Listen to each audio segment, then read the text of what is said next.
From the Bob Mills Weather Center, the Oklahoma weather expert, Travis Meyer.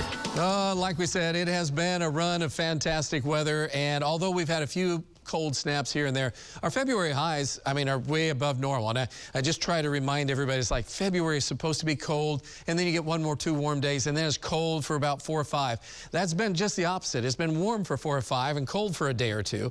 And so it's just pretty much a flip-flop compared to where we should be. The coldest was on the 17th when it was only 35 for high. I think that was plenty cold. But boy, you talk about this week, it has been warmer, and then topped out at 83, and we broke that record. So we still have some 80s to go before the end of the month, so it's going to be real interesting. I mentioned this just the last hour, but right now we'd be the 5th warmest just based on today. And we have additional days that are going to be well above normal, and not very many times will it be below normal through February 29th, since we get that extra day this year on leap year. So it's interesting. And also interesting is a lake report, because we're starting to see the drought ending, but also note that Copan Reservoir is still 4 feet below normal, and then Skiatook is 9 feet below normal. So that hasn't improved. We've had rain, much needed rain, but it hasn't really run off to the point where it's filling things up. Notice though, Beulah's 1 foot above normal, Keystone 1 foot above normal, Hudson and Fort Gibson as well as 10 Killer. So kind of interesting to see how that's going. And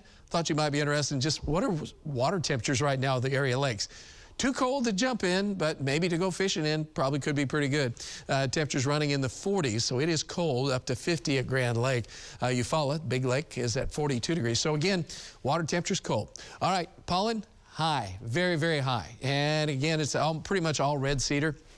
And so that's the biggest problem we're dealing with. A little bit of mold. But for the most part, if you're having sneezing or sniffling issues, that has to be pretty much tree pollen. All right, beautiful sunset. You see some high cirrus clouds. A few of those will be near us by late tonight or tomorrow morning. But the sun has just set, and it is still 64 gorgeous degrees. No pressure for your Friday night, apparently, so that's good for you. 26% humidity, so the air is drier. Our metro temperatures showing up at 62 in Wagner and Pryor, with low to mid-60s and a few upper 60s on the south and west sides of town.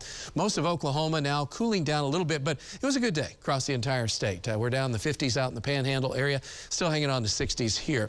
As we go on into the weekend, tomorrow morning will be chilly, and you could say cold for some, but for the most part, again, for the time of year we're in, 34 would be considered normal in Tulsa. We're not going to be all that far from it, so kind of a normal morning low.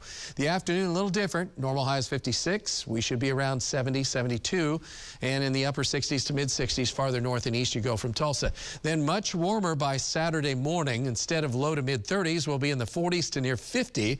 That's all because of a south wind blowing on in. And then by the time we're in the afternoon, we're in the mid to upper 70s. Little breezy. Real windy on Monday. Temperatures, check this out, 80s. Oh, if you wanted 80s again, 2 days in a row in February, we're going to do it. And just depending on how these clouds act, we could see some temperatures around 84 or 85. So the reality check is coming, as we said, from Monday. And by the time we're in Wednesday, it is going to be a lot colder, so be ready for that. And no real precipitation. The only thing we're going to be dealing with is maybe a slight chance of precipitation that would be located mostly on Tuesday night as that cold front comes in and knocks our temperatures down. 55, and we're calling it basically warm, even though it's a little bit on the chilly side, but it's warm for this time of year. 38, it'll be chilly in the morning, but the winds will be light. Winds are light tomorrow. It's basically a 6-star day across the areas. Temperatures will be jumping on up into the 70s, and then we'll be in the 80s. Monday and Tuesday is like, this is crazy. Then again, but there's a sharp drop off. That'll be slapping us in the face on Wednesday. A lot colder and blustery, especially in the morning. And then all of a sudden it's like, what was Wednesday? Don't remember, because it's almost time for another gorgeous weekend. It'll just be a memory by the next weekend, won't it? It's amazing. Hopefully it keeps rolling. All right. Thanks, Travis.